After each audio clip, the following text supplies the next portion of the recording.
There are thousands of men and women who are co-parenting. There are many struggles to co-parenting, and I'm excited about today's guest because she is a co-parenting strategist. Join me for Power-Fueled Living.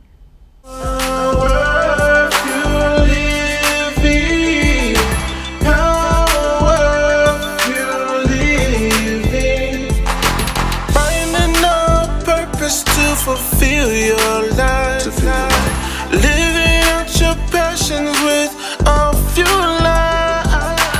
Power-Fueled living, power-fueled living. Thank you for joining me for Power-Fueled Living. I am here with Tammy Daughtry, and Tammy has written a book called Co-Parenting Works: Helping Your Children Thrive After Divorce. Tammy, I love the title of that book. Thank Thriving After Divorce. Yes. Divorce is very hard on children. Oh, it is. It's hard on kids, it's hard on parents, hard on the whole family. Now, you are a counselor, and so is this how you began to develop your expertise in co-parenting, or is this personal? Well, it's both. Okay. Give you this short story. I grew up in a co-parented family. My parents divorced after I just turned 1. So I had an awesome stepmom in my life story, and but my parents were divorced, and so I had a lot of experience as a kid. So my hope, honestly, was I wanted to be the one who never got divorced, who had the 40, 50-year marriage. You've just celebrated your 30 years, yes. So I wanted to be like that, and so my plan was I will never get divorced. So about 17 years ago, I went through a divorce. I had a daughter who was 1, and her dad and I came to a fork in the road after 8 years of marriage, 5 years of counseling, and we were becoming co-parents. And so I was looking for resources on how to co-parent well, how to learn from people 5 and 10 years ahead of me on how to raise a daughter in a good environment, not have an ongoing war, not put her in the middle, a lot of the things that commonly happen after divorce. And so I actually was an event producer in the music industry, thought I'd retire doing events, and then life took a different turn. So 16, 17 years later, I'm now a marriage and family therapist, wrote a book called Co-Parenting Works: Helping Children Thrive After Divorce, as you mentioned, and we have a counseling center in Nashville, but we actually travel and speak all around the country, just trying to bring a voice to this topic for parents so that they recognize what's most critical for children, and kind of be their voice so mom and dad can find healthier ways to co-parent. So I am a co-parent, and I'm a co-parenting strategist as well. So you mentioned what's most critical. So what is most critical for children? I would honestly say the freedom to love mom and dad both. Oh, that's good. Because as parents go through a dissolved marriage, of course they dissolve for lots of reasons, but no matter who's at fault or what happened in the marriage, the children still have an inside desire to love mom and dad both. Yeah. And often parents get caught up in their own pain and justified anger, you know, and things that didn't go well. But sometimes that can kind of cue the children that it's not okay to love mom, or it's not okay to love dad. Take sides. Yeah. Yeah. And so it's a tough emotional journey in that transition, but I always say the number one thing is to remember that children have one heart in 2 homes. Yeah. And how they walk that out in their childhood will determine so much about their future. Oh, I love that. I love that. One heart in 2 homes. I have come across many women who were so wounded and angry at their spouse or their ex-spouse, ex-husbands, or ex. And they would literally keep the child from him.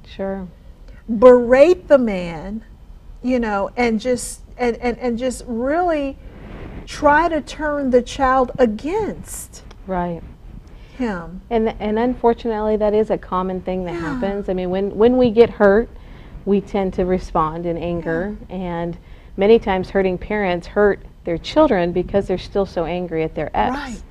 And that's in the bigger picture. You know, I try to remind parents that if your child had cancer, I know you would want to know the research, you'd want to know the statistics, you'd want to get ahead of it to figure out how to slow that cancer down. And so what I tell parents that are especially really still angry and hurting is that your children can have emotional cancer after divorce or not. And when we stay in that place of hostility and anger and unresolved stuff between mom and dad, that on the long run will really impact our children in a negative way. So I get a lot of, honestly, as a counselor, I get a lot of moms who come in and they think, hey, she's a female therapist, I'm gonna go tell her, and we're gonna stick it to him. And actually, they're sometimes disappointed because I challenge them that no matter how bad he was as a husband, no matter what mistakes he made, your children still need the freedom to love him and to enjoy a relationship with him if he's safe and if he's healthy. Right. And so in some cases, and there's a couple chapters in the book, we talk about, you know, co-parenting. What if my ex is unsafe? Because certainly some families come through abuse mentally and physically. And sometimes, you know, one or the other parent just checks out. Sometimes you're co-parenting alone. So we dig into those deep topics, but in general, we try to help parents understand the difference between a co-parent who's unsafe or who's angry. Yeah. Oh, and that's try to so help good. the parents get That's past that so anger good. so that their kids don't have to carry that forward. Yeah, I've had to also deal with some people who had the dad who couldn't move on. And so then the mom was this, that, and the other, you know, growing up. And so as adult children, they struggle with relationships with their mom. And so, and of course, this is vice versa. It goes all the ways. But you mentioned the cancer that the child, emotional cancer that the child can experience. But when do parents get to the point where they say, okay, I need to deal with this? Sure. Well, I always say, no matter what, even if you're cooperative and you're getting along as you divorce, we all need to handle our stuff. And so I really encourage parents to get some counseling, to go to divorce care, to enlist some 3 a.m. friends, people that will walk with them through the journey. Oh, I love that. Not just be the yes person, you know, or adding to the angst, but the person who really is a safe, healthy person to say, hey, I'm hurting. Hey, I'm really angry. I see my former spouse is getting remarried and moving on with their life, and I'm really struggling. We need people to walk that out with, because if we do it in isolation, we can get stuck. Okay, so you have the co-parents. You have one parent who is willing, the mom, let's just take for example, she wants the ex to be involved with the children, but the ex chooses not to be. How can she handle that? Sure. Well, a big part of being a healthy co-parent is just having a healthy mindset, because we can't control the other person. You know, we can't make them get involved, we can't make them respond or stop being negative if that's the case. But how we handle it is probably 70 to 80% of how it will impact our kids. So for the parent, either side, mom or dad, who is dealing with a really angry ex who continually degrades them, maybe undermines their parenting. You know, if they have boundaries at this house and the other one says, oh, you don't have to do that, you don't have bedtime here, you don't have to do your homework. Mom says this, well, I say different. For those kinds of dynamics, I say to the one who is willing to stay in the lane of being a healthy, stable, engaged parent, still giving your children the freedom to love the other person and not adding to the angst is important, but then helping your children recognize that sometimes there's going to be differences. At mom's house, we have these boundaries, and it may be different at dad's house. And not that we're okay with it or we think that's the best way, but we really can't control that other environment unless it becomes a safety issue. You know, I always put that asterisk there. If we have to know our children are physically and emotionally safe at the other house, but often parents kind of play war with each other through bedtime and access to computer and digital games. You know, I want to be the favorite. Exactly. And the favorite is not always the healthiest mindset in co-parenting. And so to the one that's dealing with somebody who's really angry, who's difficult, who you know is putting you down behind your back, I just say take the high road. Keep taking the high road and Don't add to the junk with your children. Don't badmouth them. Yeah. Don't badmouth the other parent to your children. Still say good things about that person to your children, their characteristics. Sure, there has to be a good quality somewhere. Yeah. You stayed with that person, right? You fell in love with that person. Sure. Concentrate on those things. And that's tough, and that's a very selfless, intentional decision. Yeah. And I also tell parents, a lot of what is healthy in co-parenting isn't always what's said, but what's left unsaid. Because sometimes we could have a long list of how come to tell our kids about maybe a pattern of behavior, a situation that's difficult. We could easily say, well, it's because your dad or it's because your mom, but that's not helpful. And so we always try to bring back to center what is going to help the children heal, what's going to help them grow into a young adult who's going to emerge and have a healthy, hopefully lifelong relationship of their own. And I'll give you a really quick story of someone named John Trent. He's a national speaker. He's an advocate for healthy marriage. He's probably written a dozen books on healthy family and marriage. He's from a broken home. His dad left when he was 2, and he never met him again till he was in his 50s. Well, his mom always spoke well of John's dad to him. She told him good things about his character. She also talked to him about her hope for John to have a lifelong marriage, even though she couldn't be the example. She upheld that as the goal. Well, John met his dad later in his life, and he came back to Mom and said, Mom, why did you always tell me all this good stuff? You told me my dad, had a Purple Heart Award in the military. He won certain awards. You always told me the good stuff. And John tells this story actually on our video curriculum. So on his behalf, I say, he told his mom, I found out he was a chain-smoking, angry alcoholic. He wasn't all those good things. And she just said, John, as you grew up, I always knew that when you looked in that mirror, you would see 2 sets of genes looking back at you. Wow. She said, I wanted you to know the very best things about your father so that you could feel the best about yourself. So that your self-esteem and your identity as a young man would not be impacted by that negativity. So she chose to pick out the good stuff, even when she could have easily said all the negative. So having that mindset that whatever I do and say is always about my children's best outcome, not necessarily always what's fair and what's true, but what's for their best outcome, hopefully will filter out some of that stuff. Well, and she was speaking those things that aren't as though they were. Yeah. Something else that children deal with, they deal with the breakup. They feel rejection. And a lot of times during the struggle of the marriage or the relationship, they lose that intimacy with the usually the father, the dad. And then the dad goes into another relationship where there are already children there, or they have more children. Sure. How do you suggest that's dealt with? We try to encourage step parents, when you're building a blended family, step family, whatever you want to call it, your next family, the children are not going to necessarily see that in the same way you see it. Right. So maybe it's mom that's already, maybe she's a couple years divorced, she's dating somebody and he has kids. Even if she has her children full time, her own biological children, they may sometimes start to feel like, well, do we still matter? Mom's so happy with this new person and this newer family.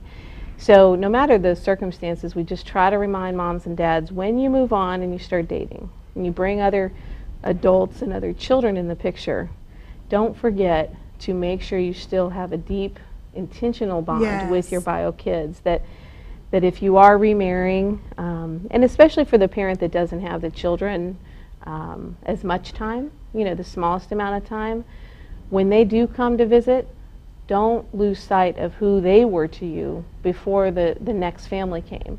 Doesn't mean it's all or nothing, but to let yourself still have maybe a date day with dad or a date day with mom.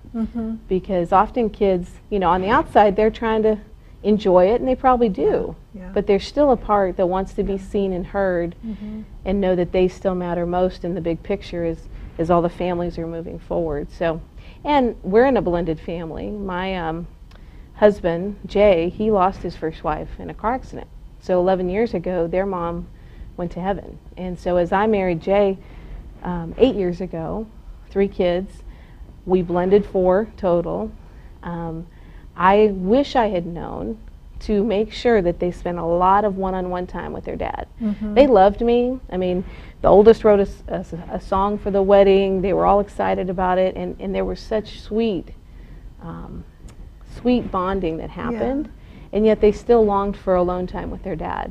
And that happened once in a while, but with such a busy family, I wish if I had those first 2 years to do over, that I would have really made sure that he spent one-on-one time with each of them on a regular basis. So every family is different, and but slowing down and making sure what's happening to the children initially as we divorce, because they're all going to react and adjust differently, and then what happens if we start dating, and then if we do consider remarriage, how does all of that affect our kids? And sometimes some people will tend to jump into rebound relationships right away because they're hurting, and the first person that comes along and notices how pretty she is or how handsome he is, you know, it feels good to be loved again.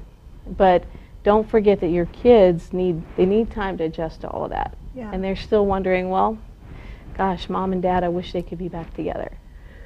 There are a group of people who, like you said, they rebound or they get into other relationships where the new relationship, that person does not treat their children well. What do you say about that? Ooh, I say run. Honestly. Fast. When I was single again, I was single for 8 years, I did some dating, and I would actually pay first and most close attention. How did they, if I was dating somebody who had been married previously, how did that person treat their ex? Okay. How did that person speak to their children about their ex? That was really important to me, because I did not want, I remember, we'll call this gentleman Joe. We'll just say Joe. I remember, you know, just kind of starting to get to know Joe, and he would have these horrible conversations with his ex-wife on the phone right in front of his daughter. And I thought, wait a minute. If that is going on right now, that means that kind of unresolved anger is going to show up time and time again with us. And he's not a bad guy, but I say to anybody, man or woman, when you're starting to date again, look at the patterns that you bring into it, and then if you're considering someone who might be an important part of your family, to really think about, have they gotten to a healthy place with their former spouse, and how will that impact the new marriage? Now, see, that was a red flag for you, but another woman would be like, oh, good, he hates his wife, he hates his ex, he hates her, and make that woman feel good or feel like she really has that attachment with him. Not really using the wisdom and seeing the clarity. This is still a very angry man who has some emotional baggage that needs to be dealt with.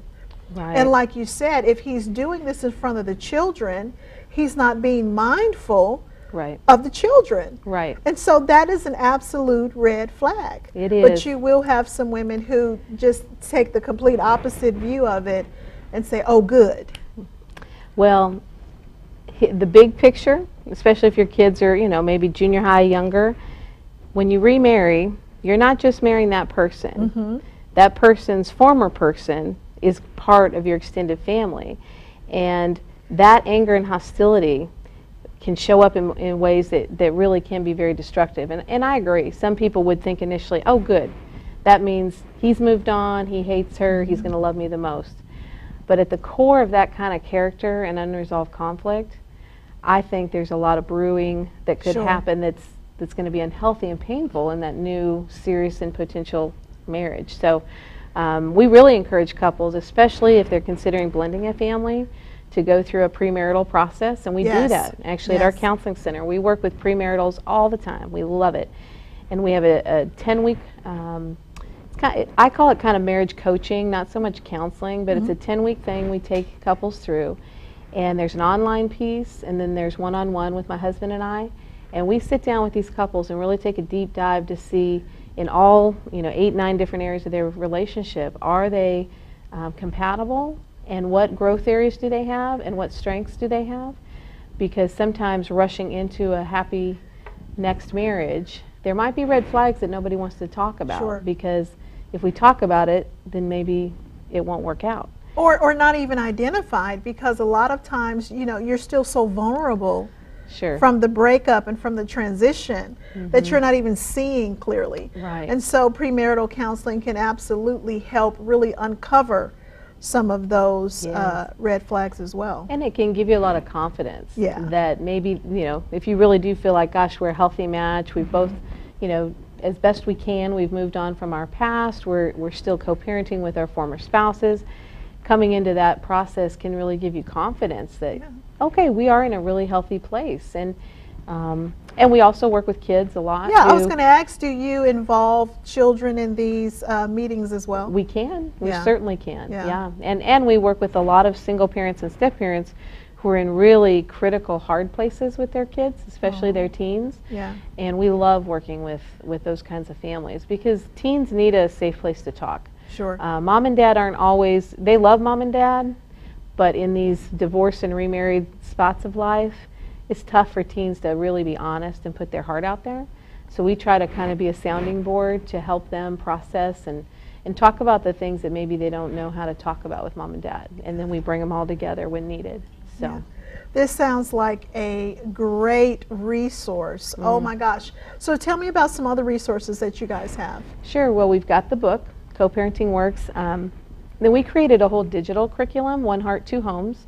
We interviewed 33 different people, adult children of divorce, teens of divorce, co-parents. We've got one gal on there that's been co-parenting for 23 years. We interviewed her on, you know, what was hard at the beginning, what was hard later. We talked to specialists and experts who work with families. So we created this really cool digital curriculum that people can access. January 2018, they'll be able to get it on our website. Right now, you can order it from us and we'll ship it to you. But so a lot of people go through that privately, but they also host small groups and life groups around it. So it's called One Heart, Two Homes, and it's a really cool resource that I'm thankful we got to produce. About 2 years ago, it came out. Yeah, it sounds great. And so our time is up, and I want to encourage you, if you are experiencing any type of dynamic similar to this, what we've discussed, get in touch with Tammy. Look at her resources. We'll have more of her information on the screen. And so, Tammy, as we conclude, what are some last things that you would say for co-parents? Well, as we said in the beginning, children need your permission to love mom and dad both. Whatever it takes, whatever hard work it is, give your kids the freedom to love mom and dad both. And keep in mind that how they will launch in the future into their young adult years, everything you're doing in the day-to-day interactions with that other partner, that's going to impact them drastically. That's such a great point, because we have to look at ourselves and understand a lot of our behavior is learned behavior. Absolutely. What we saw, what we heard, what we felt growing up. And I always say that kids from broken homes, they may be from a broken home, but they do not have to have a broken life. Oh, that's good. And they take their cue from mom and dad. So do the hard work, get healthy, get stable, get some resources around your family, because your children can move on to have healthy, traditional, they can. Wonderful lives. Yes, they can. Oh my gosh, Tammy, thank you for joining me today. Thank you. Thank you for joining me. Take advantage of these resources that Tammy is offering, and stay tuned next week for Power Fueled Living. Thank you for watching Power Fueled Living. Here are the fuel points from today's show. Finding a purpose to fulfill your life. Living out your passions with a For more fuel points and an outline of today's show, visit our website at www.powerfueledliving.com. Next week on Power Fueled Living. We'll keep it healthy. And the majority of what I've found is all related to hiccups in our soul. And that's who we are, our emotions, our memories, our tastes, our likes, our dislikes. And when we get a hiccup in that soul, when we get broken or we get wounded or we get paralyzed because of traumatic events in our lives, or just programmed from childhood to think the wrong way or anything, then it causes our body to break down. finding a purpose to fulfill your life. Living out your passions with